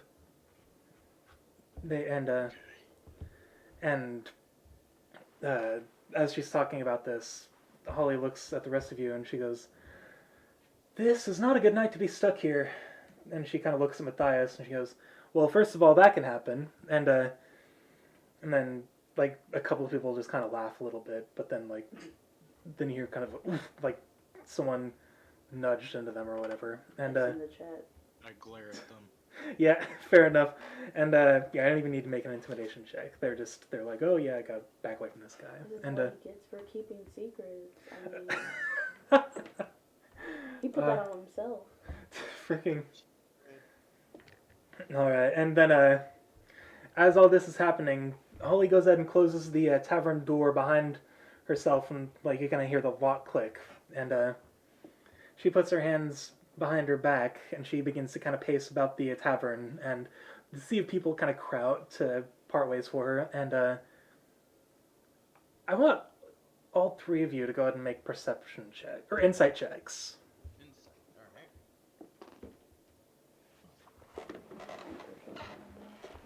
It's been a bit. That's an 8. 9. I got a 13. I'm having shitty rolls tonight. This is bullshit. That's usually me. Mine was the highest just now. Although Soren did roll a... Hang on, let me check her... Okay, well, she had the bullshit dice, okay? Well, I'm rolling for her, so I'm using my dice. Insight. Yeah, you're saying like before. She's probably good with it. She's a freaking wizard. Yeah, no kidding. My goodness, that's +6. She goes ahead and kind of looks towards the rest of you while looking at the rest of the group, and she goes, I don't know if it's just me, but it seems like everybody here knows who Holly is. Well, More or less. Do I? I don't remember. Do we know people? Where am I? And Holly goes ahead and walks up to like in the center of the group, and she looks. Lenore's gonna go up. Lenore's gonna have to go back to night school. and then so Holly kind of gets to the center of the group, and she looks over at John, and she goes, "You know what this is, right?" And John nods, and he's like, "Yeah, I've been in this town long enough." And he goes ahead and leans forward and looks at the rest of you, and he just says, "This is what we call the Emerald Moon. It, for some reason, happens here every night, and in this village in particular. Just the sun goes down, and the Emerald Moon comes out, and as do many other things. And like almost as if on cue, you can kind of hear a poof against the door to the tavern. And you kind of hear like scritches, almost like something scratching against the wooden surface, and like all the people around you are kind of backing up. And Holly goes, "Oh, don't worry. As long as we keep the doors closed, they can't come in here." And then Sabrina says, "This doesn't happen for no reason." She kind of slaps her father on the chest and turns to the rest of you, and she goes, "The city of Hooded River is a weak spot on the prime material plane. So what happens is that every night a tear in reality occurs, and this town turns into something called the Road Between Realms. So if we were to leave this town, we could go to other dimensions." And she goes and looks at Maggie, and she goes, "That's why you brought them here, right?" And Maggie nods, and she goes, "Yeah, that's right." And she goes ahead and turns towards the group of people assigned to looking for Lenora, who is being led by Ben. And as soon as Soren sees that Ben is the leader, she kind of like shakes her head and turns away. And Maggie continues, and she goes, "Yeah, we were planning on having the Lenora search party leave here, because if they go through the Road Between Realms, they can easily find their way to Elysium without the use of magic or portals or anything of that. So they can go through there without too much trouble. There's a bit of danger on the way, but other than that, should be fine." And then John speaks up, "And as for you who are looking for my son, you will just be staying in this tavern for tonight, and then we will begin our search tomorrow." And he looks over at Sabrina and goes, "We'll be following her pendant like a compass, and the sooner we can find Garen, the better." So with that, do any of you have any questions before we go ahead and turn in for the night? No. No. Yeah, all right. And with that, you can see Ben is kind of looking at his group and looks at the rest of you, and he goes, "Oh, don't worry, we'll make sure to bring Queen Lenora back to safety." And he kind of looks over at Soren and smiles a bit, and she just kind of shakes her head and like she does not look happy with him. And he goes ahead and turns around, and he has two people kind of at the tavern doors, and then like a group of people standing with their weapons out. And you can still hear the scratching at the door, and then you can kind of hear a silent 3, 2, 1, and they pull the door open. And before you can even see what's happening, you just hear this like really loud snarling, and then all the people in Ben's group kind of shove forward and stab into it, and then it's and like the thing is just, it cries out and then collapses with kind of like a wet slosh, and then you can kind of see this the blood splatter against the ground. But in the light of the emerald moon, the blood seems to look kind of purple, oddly enough.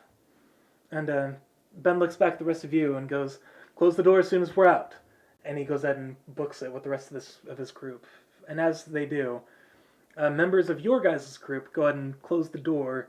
And let's see, Arkrampin, you're probably closest to the door. Go ahead and make a perception check before they close it and see if you can see what's outside.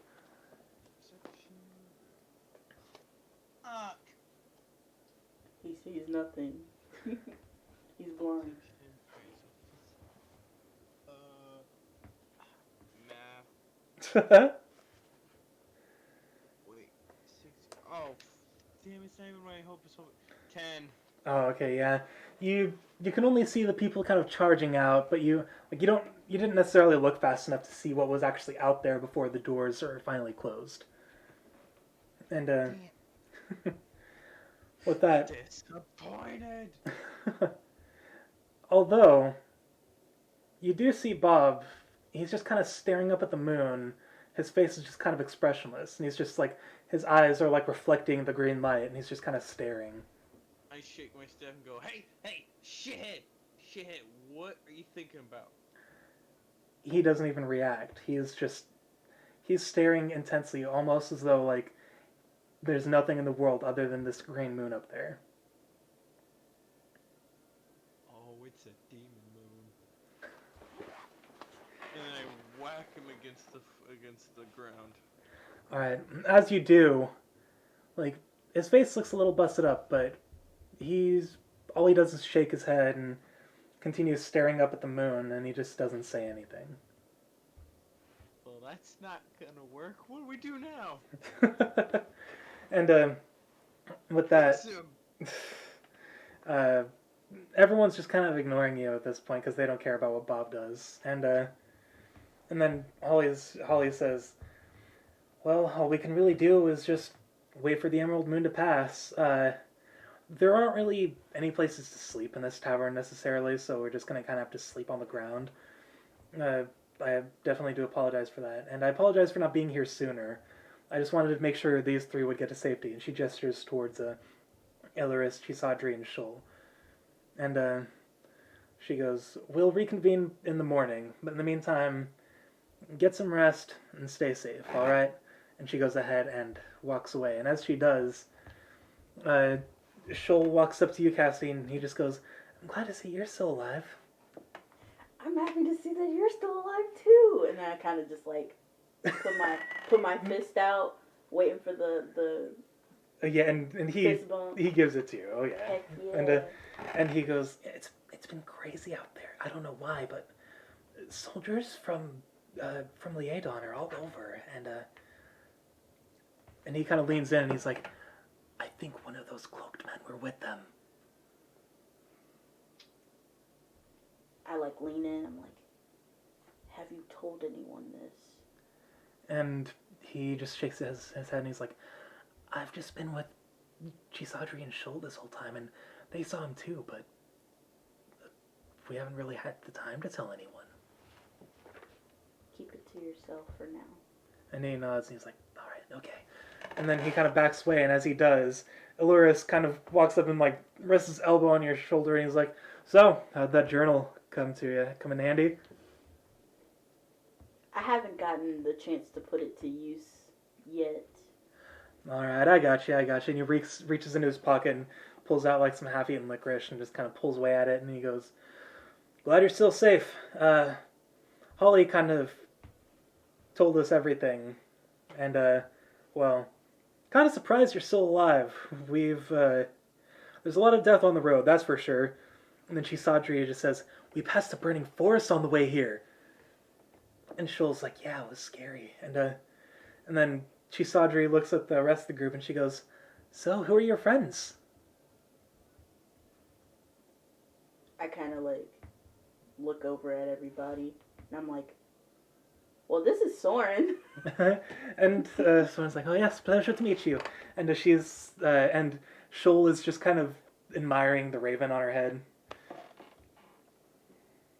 And then Chisadri turns towards the other two and she goes, "Well, what about you? How do you two know our friend?" Well, we met not too long ago. Yeah. Yeah, that's understandable. Holly told us something about the guild or collaboration, whatever. And Illuris nods and he's like, "Yeah, the Inclusian Collaboration. Something about, I don't know, preventing mass genocide or something like that." And he's like, "She hasn't told us the details. All we know is that, well, apparently we're fighting Cassie's family from Ishtorai." Yeah, mass genocide. You know, the everyday normal thing. No, where we could just die.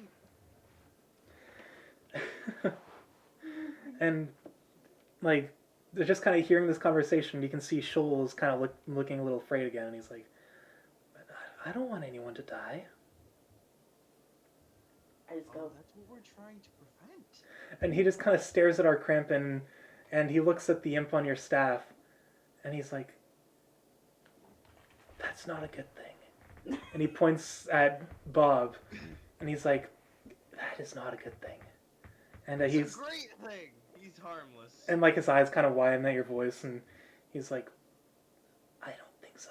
And he goes ahead and like looks up at the moon while he's looking, and while you can see Bob's expression is mostly expressionless, Shoal, on the other hand, is kind of staring at it with this fear, like as if the moon could come crashing down at any moment or something. Is this Majora's Mask? My eyes dart between Shoal and Bob. And go ahead and make an insight check. Yeah, I think I have an idea what might be going on here. Your face. That's a 16. Alright. So, all you can tell is that Shoal is afraid of whatever this moon could be. He doesn't necessarily know what it is, but he has some sort of instinct that tells him it's bad. And as far as Bob goes, you cannot tell what's going on in that imp's head. It's the moon. It's Imp like, ass dumbass. what if Bob is the like dark ghost thing from Dragon Quest 11, Oh, and the moon. Matthias is just kind of trying to rack his brain around what effect the moon may have on imps in general. Go ahead and make a, that's kind of a tricky... To the ocean. Don't you know? Go ahead and make a history check. Okay. Finally get to roll with a 2 modifier instead of a 1. I was gonna say, I kind of want to know too. Oh, you can roll a history check too. 18.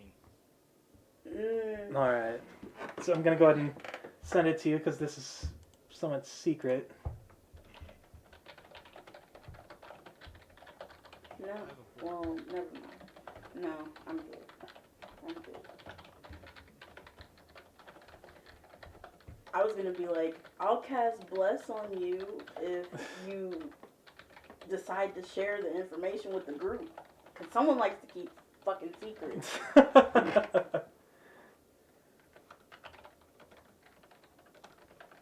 Well, the last one, there was reasoning. True. My character doesn't know that. Yeah.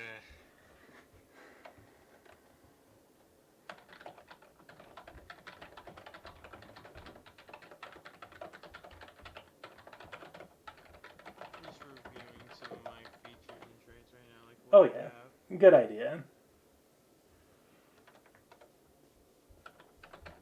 You have proficiency in the perception. Oh, I was asking proficiency.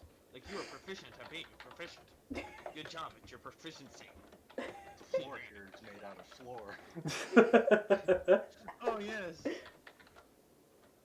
For some reason, I thought you were about to go into Florida, like from last night. I have no idea why.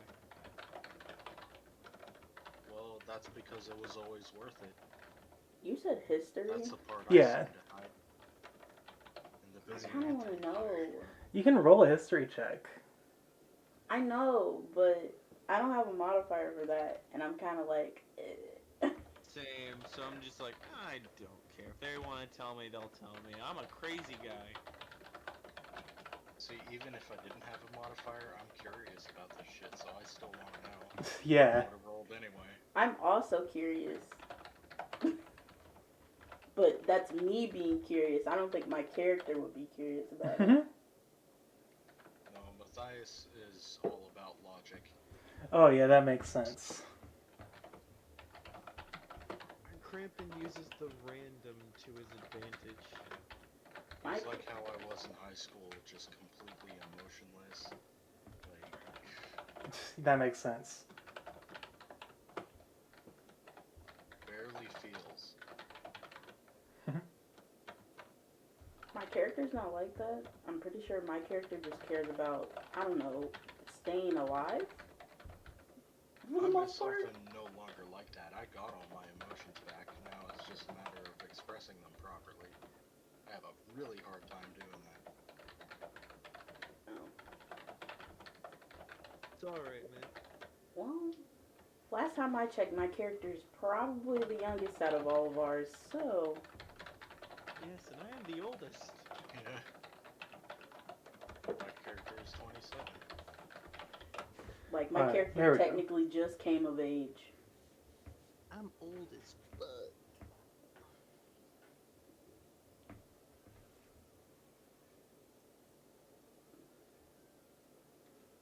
Let him read that long thing Alright. you just sent. Gather around, kids. It's story time.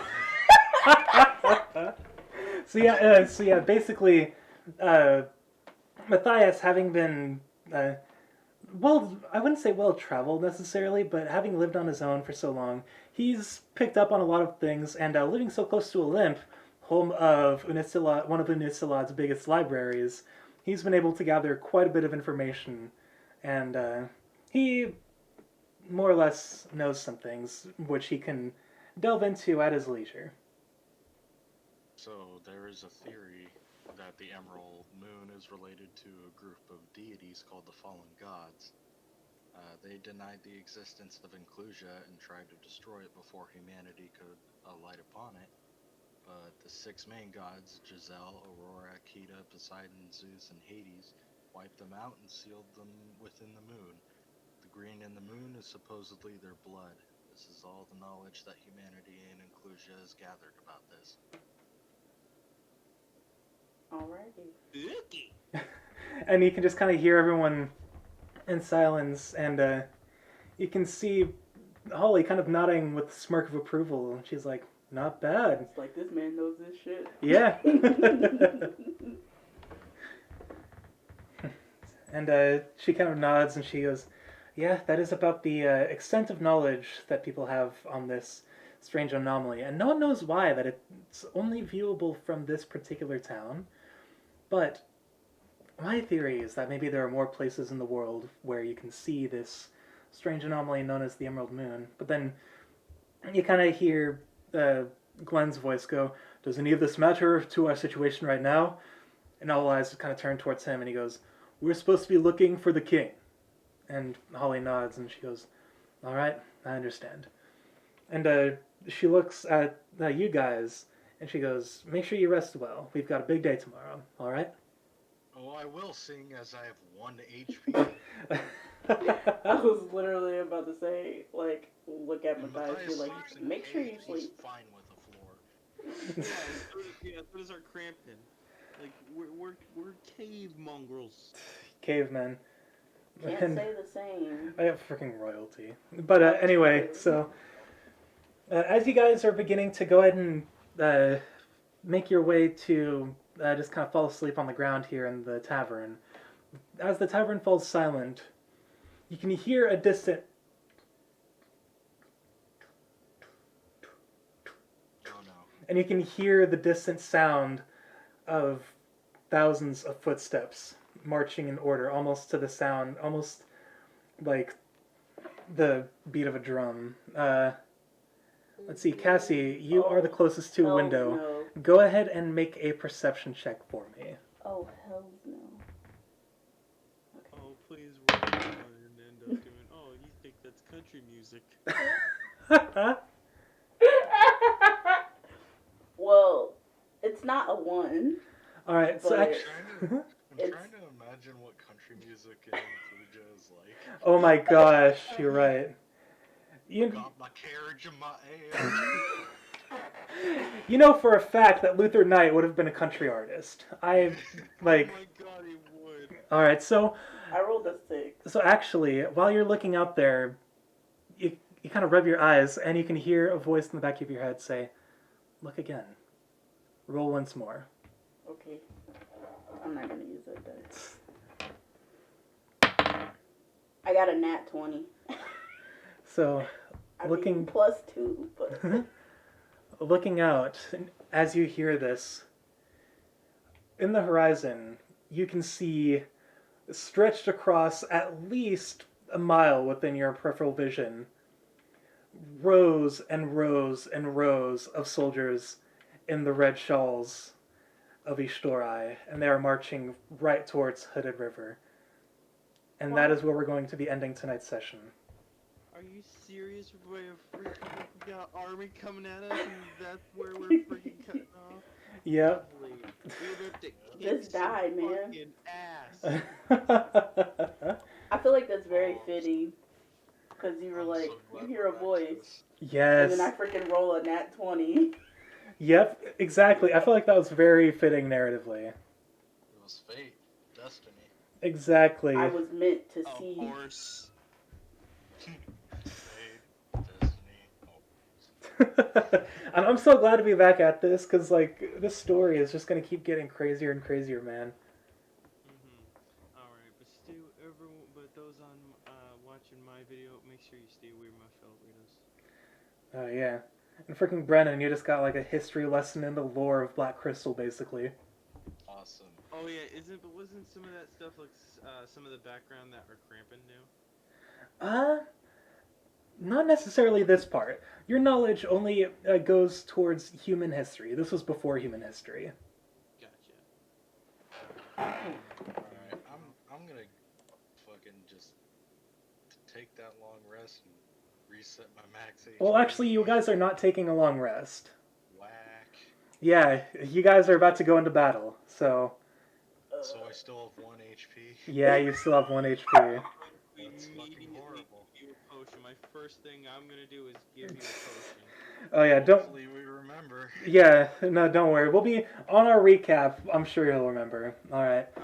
I was like waiting for an opportunity because I was gonna pull a prank. I was gonna mix the health potion with the dinosaur snot.